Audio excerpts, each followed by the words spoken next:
우리 주 예수 그리스도 안에서 하늘의 하나님을 우리의 아버지라 부르며 나오신 성도 여러분, 우리는 지난주까지 주님께서 가르쳐 주신 기도의 셋째 간구를 살펴보았습니다. 이로써 주님께서 가르쳐 주신 기도의 절반을 지나게 된 셈이겠습니다. 이제 넷째 간구를 살피기 전에 주님께서 가르쳐 주신 기도의 전체적인 흐름을 한번 살펴보고자 합니다. 사실 주님께서 가르쳐 주신 기도는 십계명과 닮아 있는 점이 있습니다.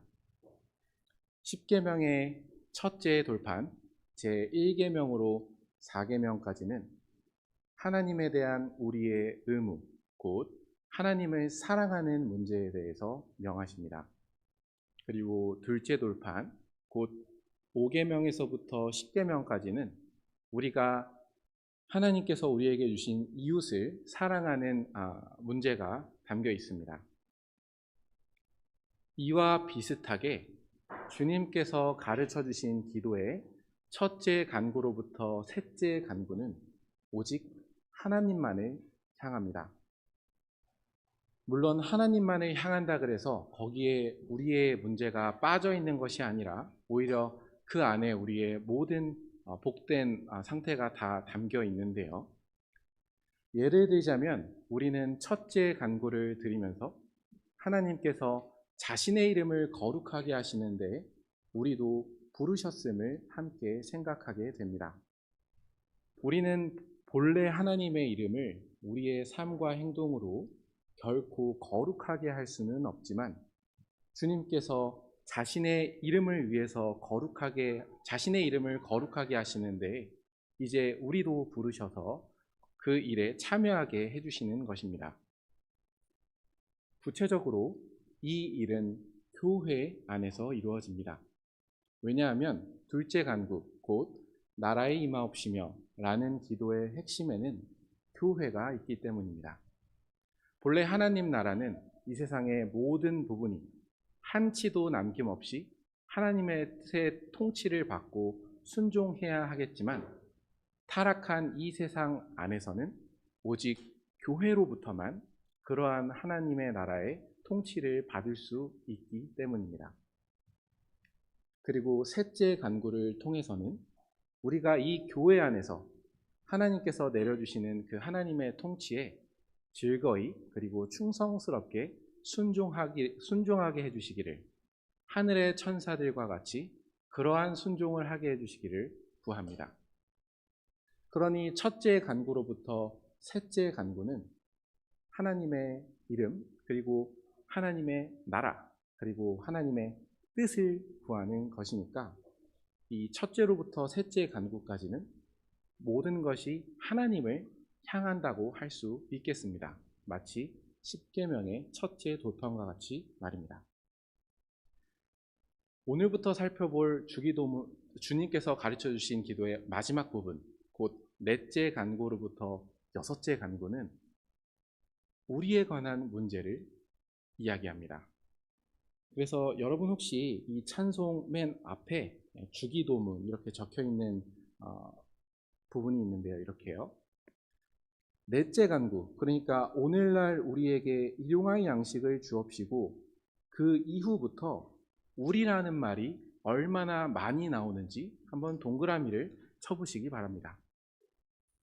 우리나라 말로는 우리나라 번역본에서는요, 넷째 간구부터 여섯째 간구에 우리라는 말이 5번이나 나옵니다.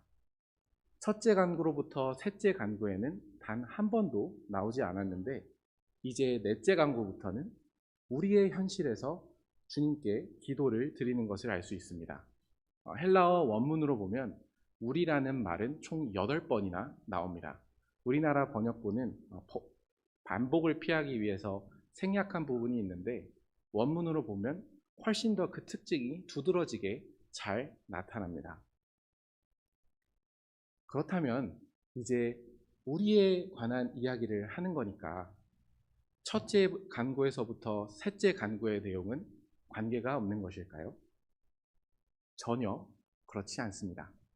오히려 우리가 하나님의 이름과 하나님의 나라와 하나님의 뜻을 이 땅 위에서 구하기 위해서 우리에게 현실적으로 필요한 것이 무엇인지를 생각하도록 하기 때문입니다. 특별히 넷째 간구부터 여섯째 간구는 우리가 죄로 타락하여 비참해진 상태를 계속해서 전제하고 있습니다. 넷째 간구는 오늘날 우리에게 일용할 양식을 주옵시고 하는데, 주님께서 이 기도를 가르쳐 주신 때는 이미 아담과 여자가 타락하여 땅은 너로 말미암아 저주를 받고 너는 내 평생에 수고하여야 소산을 먹으리라. 내가 흙으로 돌아갈 때까지 얼굴에 땀을 흘려야 먹을 것을 먹으리니 하신 징계가 내려진 상황이었습니다. 창세기 3장 17절에서 19절의 말씀이죠. 에덴 동산에서는 우리 어린 친구들도 다 잘 알겠지만 하나님께서 온갖 좋은 나무의 실과를 마음껏 먹을 수 있게 하셨습니다. 물론 그렇다고 해서 아담과 여자가 그것을 하나님께 감사드리지도 않고 먹었다는 것은 아니겠지만, 이제 우리는 훨씬 더 척박한 상황에서 생계를 이어가는 것이 언제나 녹록지 않은 상황에서 우리는 오늘날 우리에게 일용할 양식을 주옵시고 하고 기도하게 되었습니다. 다섯째 간구부터는 조금 더 현저하게 하나님의 이름과 나라와 뜻을 구하는 우리의 현실이 더 잘 나타납니다. 우리가 우리에게 죄 지은 자를 사하여 준 것 같이 우리의 죄를 사하여 주옵시고, 이제 이 다섯째 간구에서는 보다 선명하게 이제 이 세상은 우리가 서로의 죄성으로 서로를 혈키고 서로를 다치게 하면서 공격하는 세상이 되었다라는 것을 전제합니다. 이러한 상황 속에서 우리가 이 교회 안에서 하나님 나라의 통치를 받고 그 뜻에 순종함으로써 그 이름을 거룩하게 하려면 이 죄가 용서되는 현실이 우리 안에 있어야 됩니다. 특별히 마태복음 6장에서 주님께서 가르쳐 주신 기도 뒤에는 바로 뒤에는 용서에 대한 이야기가 나옵니다. 내가 형제를 용서하지 아니하면 나도 너를 용서하지 않겠다 라는 말씀을 덧붙여 주시는데, 이처럼 우리는 우리의 죄를 서로 용서해 줌으로써 주님께서 우리에게 주신 은혜로 서로를 용서하는 가운데에서만 첫째 간구로부터 셋째 간구를 지킬 수 있다는 사실이 다섯째 간구를 통해서 나타나는 것입니다. 여섯째 간구는 어떻습니까? 우리를 시험에 들게 하지 마옵시고 다만 악에서 구하옵소서. 이 말은 우리가 함께 하늘을 이고 살 수 없는 세상과 마귀와 육신이 언제나 우리를 공격하고 있다는 사실을 전제합니다. 이러한 현실에서부터 우리를 보호하여 주시면서 하나님의 이름을 거룩하게 해주시고, 그리고 하나님의 나라를 그 나라의 통치를 받게 해주시고 또 그 나라의 뜻에 순종하게 해주시기를 구하는 것입니다. 그러니 넷째 간구로부터 여섯째 간구는 우리가 죄와 비참함으로 타락하고 어려워진 이러한 상황 속에서 첫째 간구로부터 셋째 간구를 지키기 위해서 현실적으로 필요한 것이 무엇인지를 구하는 셈이겠습니다. 그렇다면 이제 넷째 간구를 본격적으로 살펴보겠습니다. 넷째 간구는 오늘날 우리에게 일용할 양식을 주옵시고 하는 고백인데요. 우리가 먼저 125문을 한번 다 고백한 다음에 그 고백의 내용을 하나하나 살펴보겠습니다. 125문입니다. 125문. 넷째 간구는 무엇입니까? 답. 오늘날 우리에게 일용할 양식을 주옵소서로 이러한 간구입니다. 우리의 몸에 필요한 모든 것들을 내려주시며 그리하여 오직 주님이 모든 좋은 것의 근원임을 깨닫게 하시고 주님의 복주심 없이는 우리의 염려나 노력, 심지어 주님의 선물들조차도 우리에게 아무 유익이 되지 못함을 알게 하옵소서. 그러므로 우리로 하여금 어떤 피조물도 의지하지 않고 오직 주님만 신뢰하게 하옵소서. 이제 오늘 강설의 첫 번째 부분으로 넘어가겠습니다. 첫 번째 부분의 제목은 이렇습니다.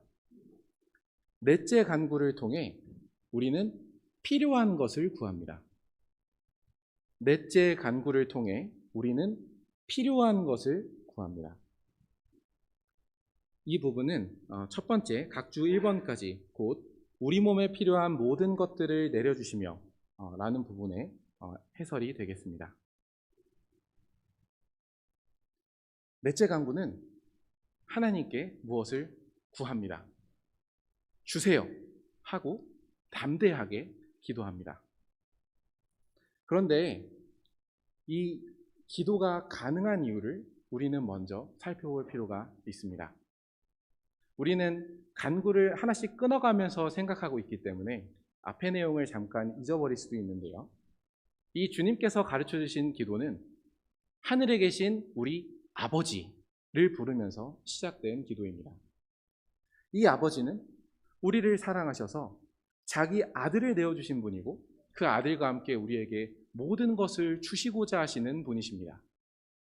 이러한 사랑의 아버지를 부르면서 그 아버지께서 우리의 모든 필요를 채워주신다는 신뢰가 있기 때문에 우리는 그러한 확신으로 우리에게 오늘 일용할 양식을 내려주십시오 하고 기도하는 것입니다. 아버지께서 이렇게 관대하시고 후하시기 때문에 우리는 넷째 간구도 드릴 수 있다는 것을 늘 기억할 필요가 있습니다. 그런데 그렇다면 일용할 양식이 도대체 뭘까? 우리가 하나님께 구해야 하는 이 물질적인 것, 이게 도대체 뭘까?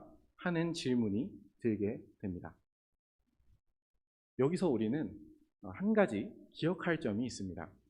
여기서 일용할 양식이라고 할 때에는요, 이 양식은 사실 떡이라는 말입니다.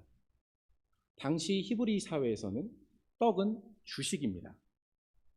그러니까 특별히 물론 이 간구로 우리의 모든 물질적인 것을 다 구하는 거겠지만 이 떡이라는 단어를 통해서 우리에게 알려주시고자 하는 게 있습니다. 그것은 우리가 원하는 모든 것을 구하는 게 아니라 필요한 것을 구하라는 것입니다. 더 구체적으로 말씀드리면 우리가 이 땅에서 하나님의 이름을 거룩하게 하고 영화롭게 하는 데 필요한 것, 이 교회 안에서 하나님의 나라를 조금씩 이뤄가는 데 필요한 것, 우리가 주님의 뜻에 순종하는 데 필요한 것을 구하라는 것입니다. 그래서 넷째 간구는 오늘날 우리에게 원하는 것을 주옵소서 하는 기도가 아닙니다. 첫째 간구로 셋째 간구를 생각하면서 이 간구를 오늘 우리의 현실에서 이루는데 필요한 모든 것을 주시기를 주님 앞에 구하는 것입니다. 이 상황에 대해서 우리는 특별히 광야 이스라엘 백성을 한번 생각해 볼 필요가 있습니다. 이스라엘 백성이 이집트에서 구원을 받고서 이제 주님을 시내산에서 만나기 위해서 그 광야길을 시작했을 때 가장 먼저 불평한 것은 먹을 것과 마실 것이었습니다. 그럴 때 우리 주님께서는 매일매일 그들에게 필요한 양식, 곧 만나를 주셨는데요. 그 방식에 좀 주목할 필요가 있습니다. 이렇습니다. 그때, 이거는 불평할 때입니다. 그때 여호와께서 모세에게 이르시되 보라, 내가 너희를 위하여 하늘에서 양식을 비같이 내리리니 백성이 나가서 일용할 것을 날마다 거둘 것이라. 이같이 하여 그들이 내 율법을 준행하나 아니하나 내가 시험하리라. 출애굽기 16장 4절의 말씀인데요.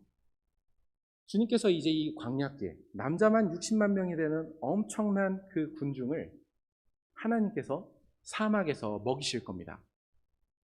그런데 그 방식은 어느 한날에 확 몰아줘서 그것을 비축하면서 가게 하시는 것이 아니라 여행길에 있는 그 사람들에게 맞게, 그리고 더 본질적으로는 매일 하나님을 의지할 수 있도록 매일 먹을 것은 그날 아침에만 내려주십니다. 그리고 이 양식은 다음 날로 넘어가면 썩습니다. 오직 안식일 전날에만 안식일에 일을 하지 않기 위해서 준비일의 2배만 거둘 수 있습니다. 이를 통해서 우리에게 알려주시고자 하는 것이 있습니다. 우리는 매일매일 주님께서 주시는 것으로 살아간다는 것입니다. 그런데 여러분 한번 생각해 보시기 바랍니다. 만나가 처음에야 굉장히 신기했지만 이것을 3달, 6달, 1년, 몇 년 동안 같은 음식을 먹는다고 한번 가정해 보십시오. 반찬 투정을 하지 않겠습니까?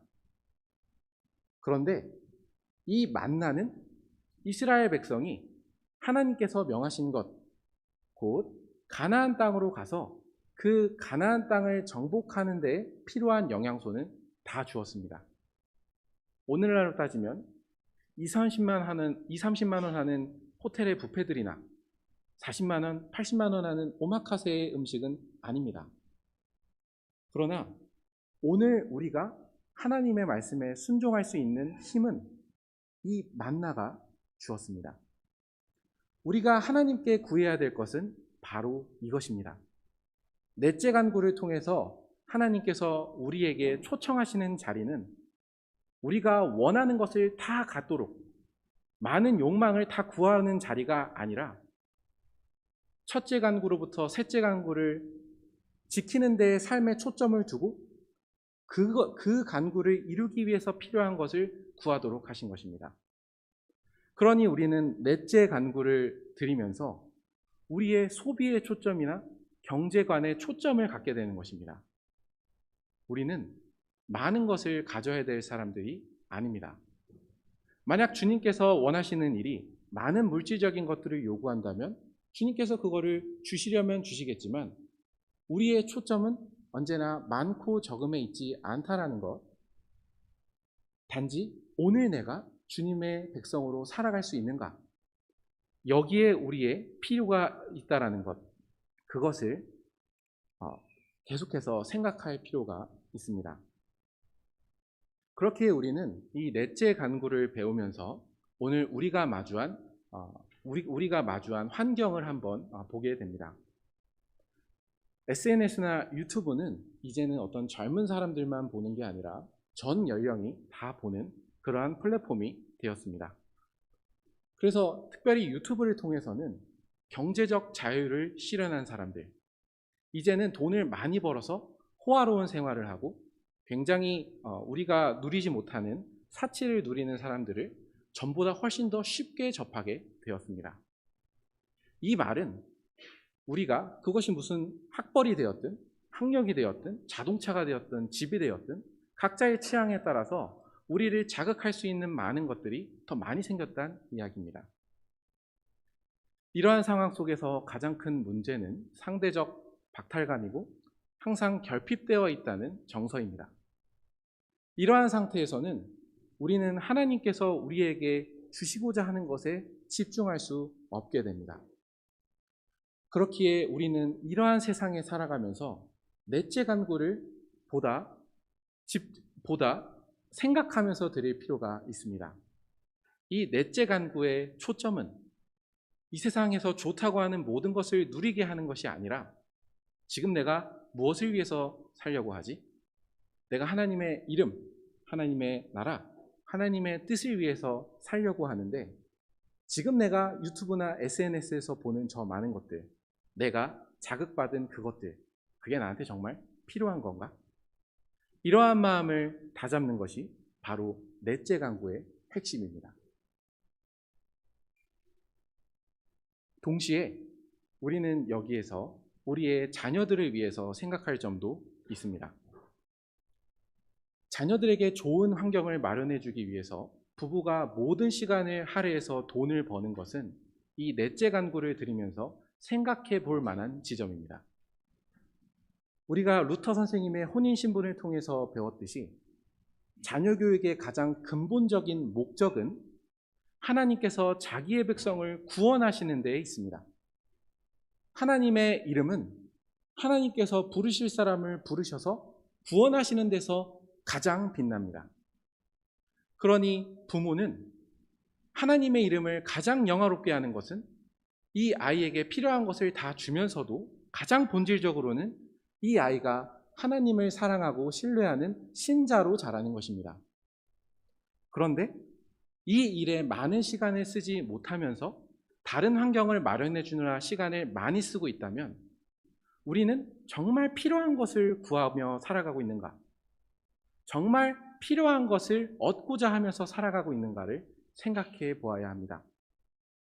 우리가 오늘날 우리에게 일용할 양식을 주옵시고 하면서 기도할 때에는 이렇게 우리에게 흐려진 초점, 이 초점을 바로잡아 주시기를 구하는 뜻이 함께 담겨 있는 것을 생각해야 합니다.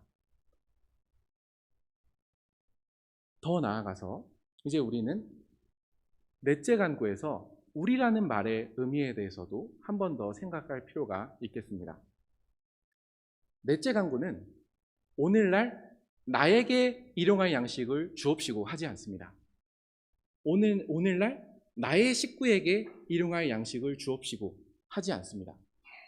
물론 이 모든 것이 다 포함되어 있지만 이 넷째 간구는 범위가 훨씬 더 넓습니다. 왜냐하면 넷째 간구는 오늘날 우리에게 일용할 양식을 주옵시고 라고 기도하고 있기 때문입니다. 이 우리는 그리스도 안에서 함께 하나님의 자녀가 된 이 교회의 지체들입니다. 둘째 간구로 다시 돌아가 보면 이 교회는 하나님의 나라를 경험하는 것입니다. 그런데 하나님의 나라가 나 한 명으로 이루어질까요? 혹은 내 가족이나 내 친척들로만 이루어질까요?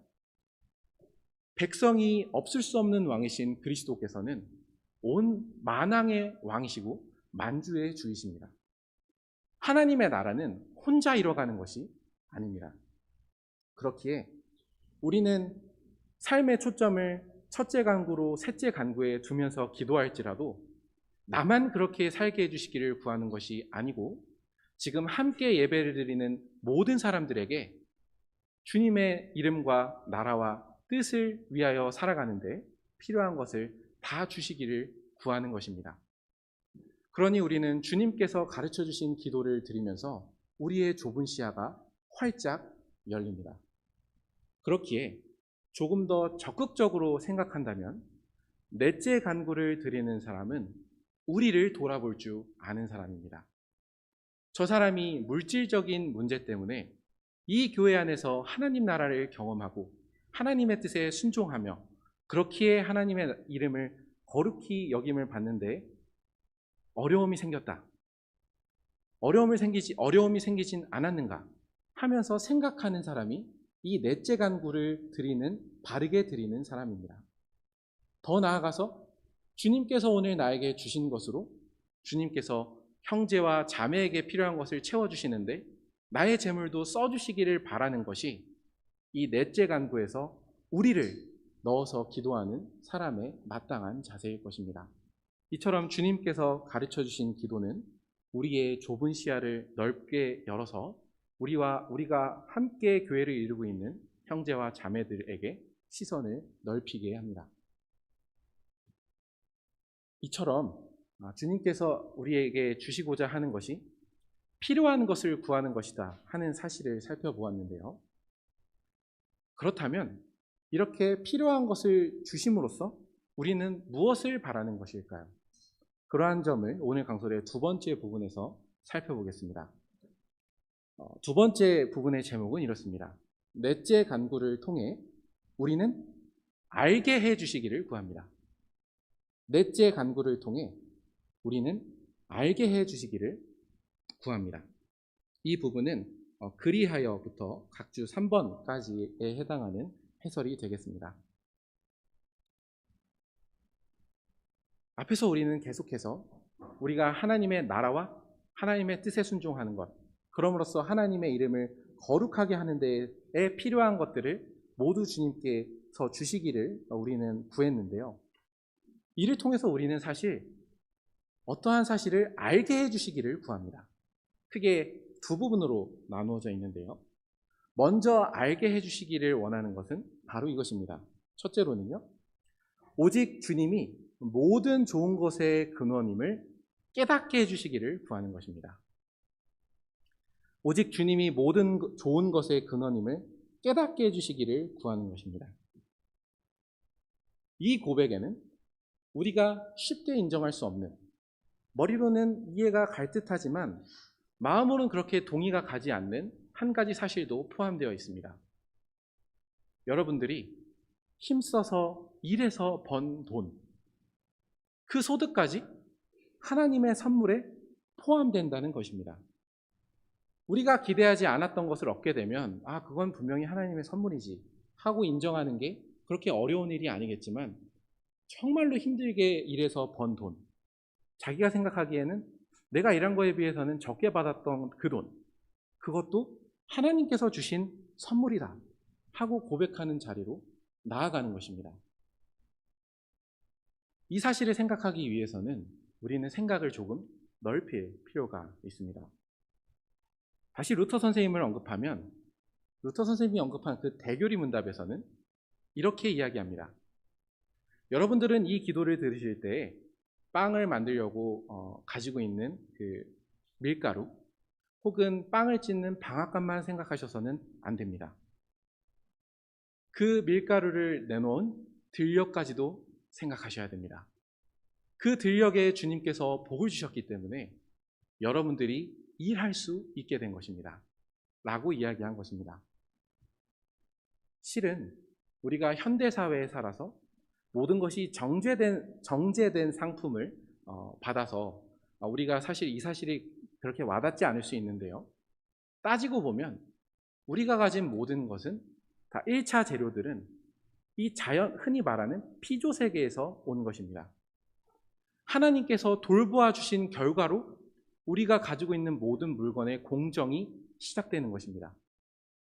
그렇게 우리가 어떤 것을 가공하고 만들어서 일한다고 하더라도 그 재료가 되는 것들을 하나님께서 주시지 않는다면 애초에 우리는 일할 수가 없습니다.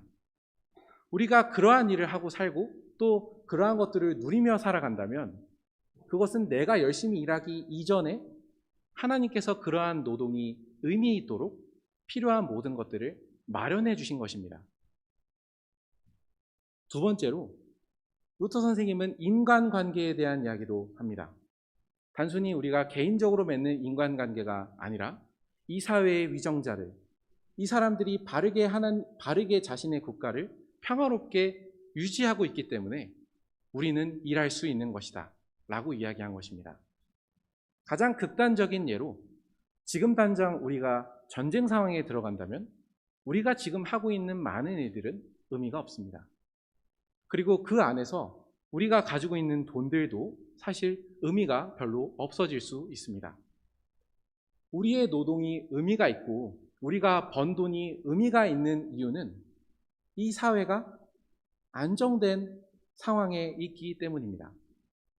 정치적으로도 언제나 물론 정치에는 문제가 있지만 이만한 평안 가운데서 우리가 생계를 이어갈 수 있다는 것, 그렇게 하나님께서 이 세계를 보호해 주셨기 때문에 우리의 노동이 가능한 것입니다.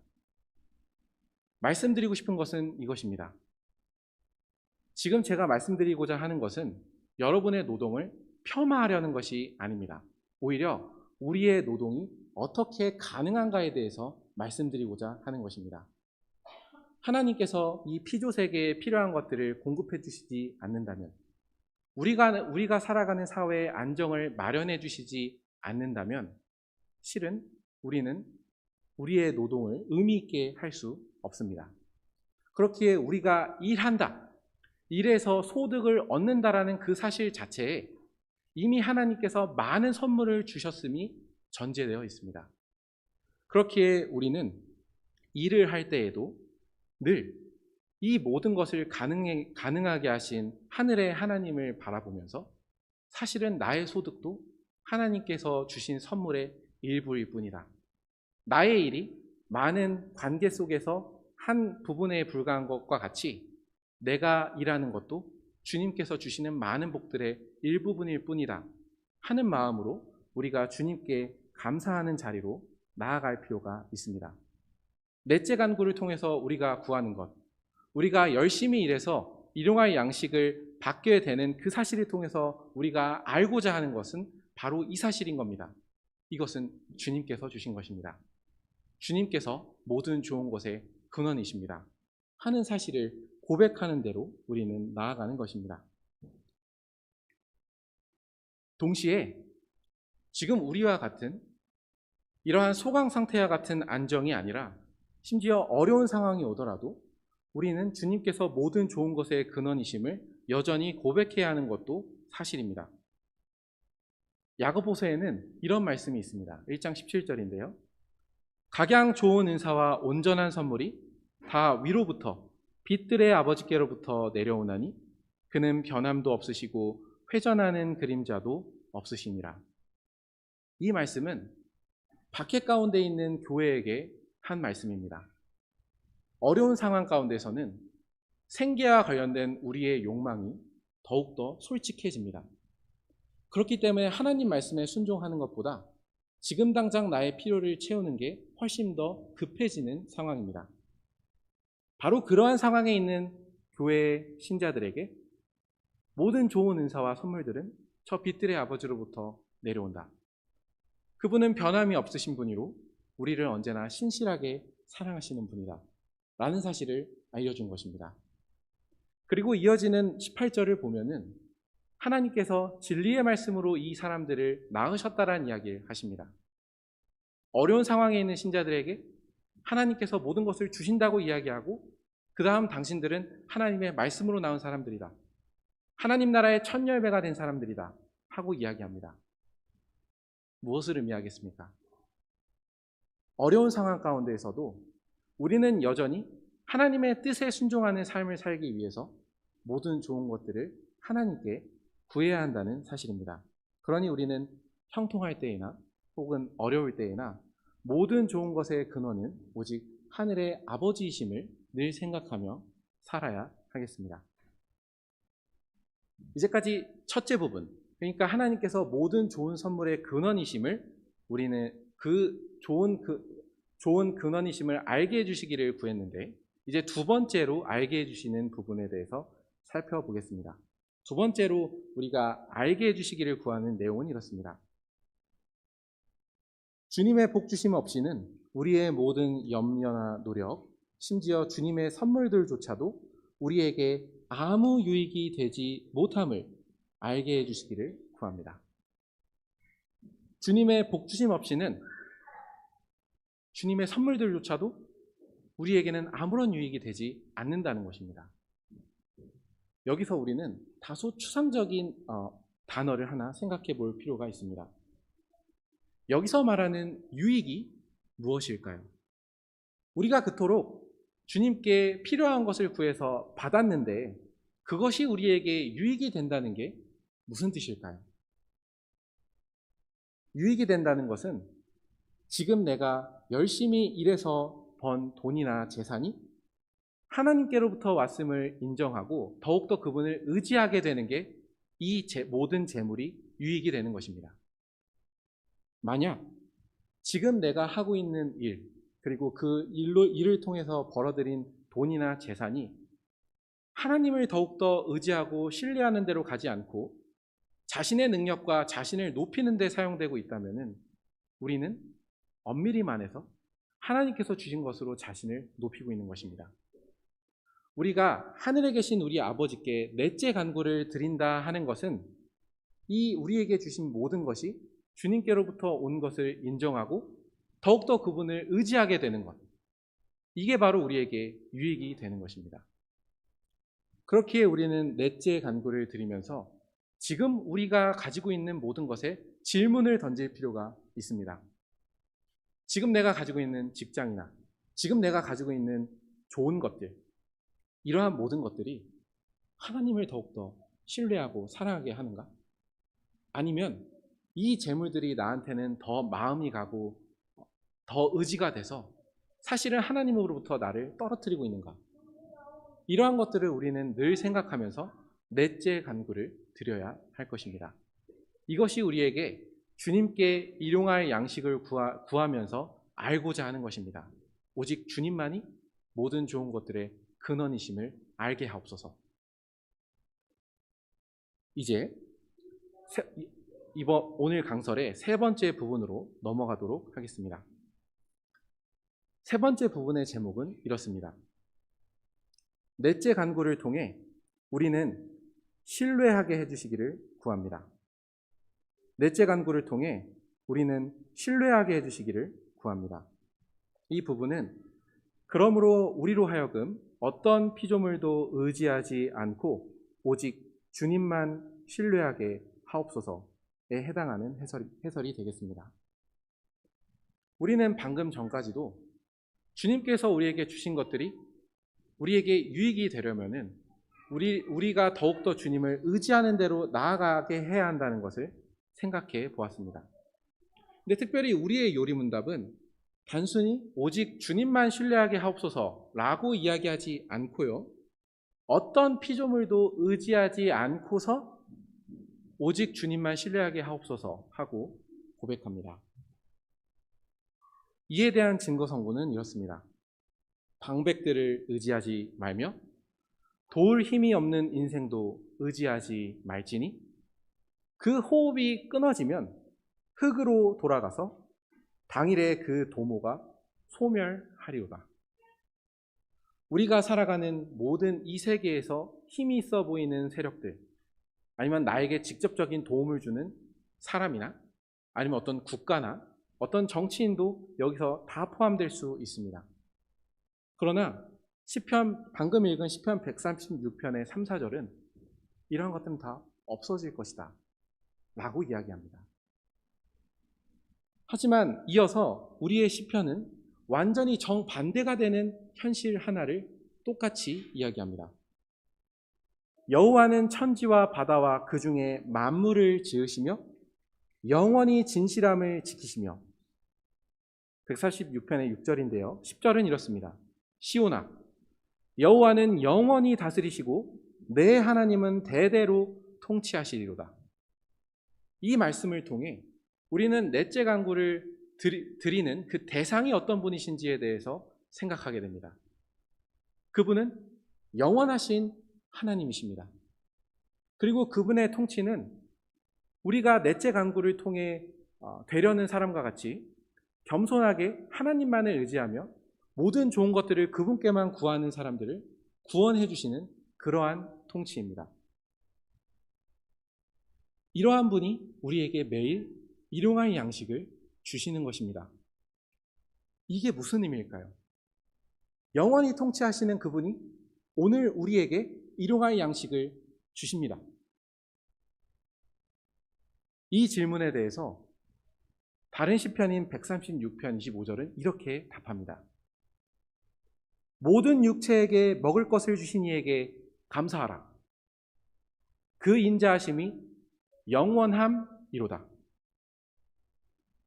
이 말은 오늘 우리에게 매일 주시는 그 양식이 하나님께서 우리를 영원히 사랑하시고 영원히 함께 해주실 것에 대한 약속의 표라는 뜻입니다. 매일매일 마주하는 그 밥상이 영원하신 하나님께서 주시는 것이기 때문에 그 밥상 안에서 하나님께서 우리에게 깨닫게 하시고자 하시는 것은 이것입니다. 나는 오늘 너를 먹여 살린 것과 같이 영원히 너를 먹여 살릴 것이다. 영원히 나는 너와 함께 있을 것이다 하는 것입니다. 이 사실은 우리에게 조금 새삼스럽습니다. 우리를 사랑했던 부모도 우리의 일상, 우리의 온 생애를 먹여 살려주지는 않습니다. 우리의 전생애를 그렇게 책임져주는 존재는 이 세상에 없습니다. 그러나 하늘에 계신 하나님께서는 우리가 태어나면서부터 죽을 때까지 우리에게 필요한 것들을 매일매일 신실하게 먹여주십니다. 그렇기 때문에 우리는 10년을 살든 20년을 살든 50년을 살든 그 나이대로 먹은 밥대로 더욱더 주님을 신뢰하는 자리로 나아가야 합니다. 누가 50년을 한 사람을 먹여 살릴 수 있겠습니까? 우리에게 모든 좋은 것의 근원이심을 고백한 우리는 우리가 이제까지 살아오면서 먹은 모든 것이 하나님께로부터 왔다는 사실을 인정하는 것입니다. 오늘의 밥과 내일의 밥은 다른 것입니다. 내일의 밥을 먹을 때는 그 영원하신 하나님에 대한 신뢰가 더 늘어나 있어야 되는 것입니다. 이것은 결코 우리가 인간적으로 생각할 수 있는 일이 아니기 때문입니다. 그렇기에 초등학교 신자 여러분과 중고생 여러분들에게 말씀드립니다. 학교에서도 기도하기 전에 반드시 기도하시기 바랍니다. 그 밥상은 하나님께서 여러분을 영원히 먹여 살려주시겠다는 표입니다. 그 밥상에서 우리의 입으로 하나님의 그 신실한 사랑을 맛보는 것입니다. 이러한 사랑을 다른 사람의 눈을 의식하느라 인정하지 않고 고백하지 않는다면 실은 우리에게 영원한 생명도 요원한 것입니다. 그렇기에 오늘 우리가 먹는 그 밥상에서 이 하나님께서 나를 영원히 살려주실 것이라는 그 사실을 늘 확신하며 살아가시기를 바랍니다. 오늘 드린 이 모든 말씀은 오늘 우리가 본문으로 읽은 잠언 30장 9절에서 7절에서 9절에 요약되어 있습니다. 7절은 이렇게 되어 있습니다. 내가 두 가지 일을 주께 구하였사오니 내가 죽기 전에 내게 거절하지 마시옵소서. 두 가지를 무엇으로 구하는지 8절에 잘 나와 있습니다. 곧 헛된 것과 거짓말을 내게서 멀리 하옵시며 나를 가난하게도 마옵시고 부하게도 마옵시고 오직 필요한 양식으로 나를 먹이시옵소서. 두 가지는 헛된 말과 거짓말을 내게서 멀리 하게 해달라는 것이고, 다른 하나는 크게 보면 오직 필요한 양식으로 나를 먹여달라는 간구입니다. 헛된 것과 거짓말이라는 것은 이 우리의 요리문답에서 이야기하는 것처럼 하나님 외에 우리를 영원히 먹여 살릴 수 있을 것이다, 적어도 이 생애 동안은 내 생활을 책임져 줄 수 있을 것이다 하는 모든 피조물을 의지하는 것을 말합니다. 하나님 외에는 나를 살려주실 분은 없다라는 것을 인정하는 것이 헛된 것과 거짓말을 멀리하는 것입니다. 그렇기 때문에 그에 대한 짝으로 주님께 구하는 것은 부와 가난도 아닙니다. 오직 오늘 우리에게 필요한 것, 그 필요한 것을 주시기를 구합니다. 왜 그러냐 하면 9절에서 그 답을 찾을 수 있습니다. 혹 내가 배불러서 하나님을 모른다, 여호와가 누구냐 할까 하오며 혹 내가 가난하여 도둑질하고 내 하나님의 이름을 욕되게 할까 두려워함이니이다. 이 사람은 이 물질적인 현실 가운데서 많고 적음에 집중하지 않습니다. 하나님만을 신경 씁니다. 내가 만약 너무 많은 부를 얻으면 그것이 내 스스로 얻었고 난 이제 이 돈으로 다 할 수 있다 라는 그러한 생각을 가지고 하나님이 누구야? 라는 그러한 교만한 마음자리에 떨어지는 것도 싫고, 가난하여서 자신이 해서는 안 될 부당한 방식으로 돈을 벌므로써 내가 신자로서 그러한 일을 함으로써 하나님의 이름을 욕되게 할까 두려워하는 것입니다. 여기서 넷째 간구의 핵심이 잘 들어 있습니다. 우리의 물질은 필요한 것만 있어야 합니다.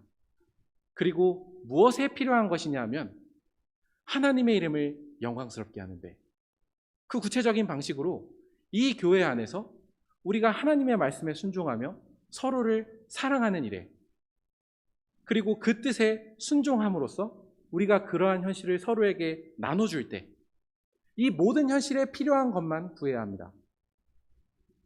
그 이상을 구한다면 그것은 욕심이고 그것은 사치입니다. 니사의 그레고리라는 옛날의 교부는 바로 이 사치와 탐욕이 마귀가 뿌려놓은 씨앗이라 이야기했습니다. 이러한 어려움을 피하기 위해서는 우리의 삶의 방향이 정확하게 되어야 함을 우리는 생각합니다. 우리가 하나님의 이름을 영광스럽게 하고 이 교회 안에서 하나님의 나라를 이루고 하나님의 통치에 순종하는 일에 관심이 없다면 넷째 강구는 성립할 수가 없습니다. 오직 여기에 삶의 목적을 두고 살아가는 사람만이 오늘 나에게 주신 것이 하나님께서 주신 것이다. 남과 비교하는 것이 아니라 지금 나에게 주신 이것이 아름다운 것이다. 만족하면서 오늘 나에게 맡겨주신 하나님의 일을 할 수 있을 것입니다. 모두 이러한 마음 자리로 함께 들어가기를 원합니다. 기도하겠습니다.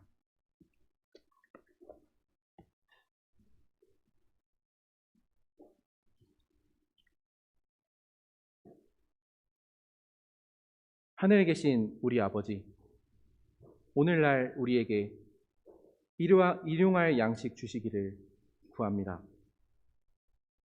우리의 몸에 필요한 모든 것들을 내려주시며 그리하여 오직 주님이 모든 좋은 것의 근원임을 깨닫게 하시고 주님의 복주심 없이는 우리의 염려나 노력, 심지어 주님의 선물들조차도 우리에게 아무 유익이 되지 못함을 알게 하옵소서.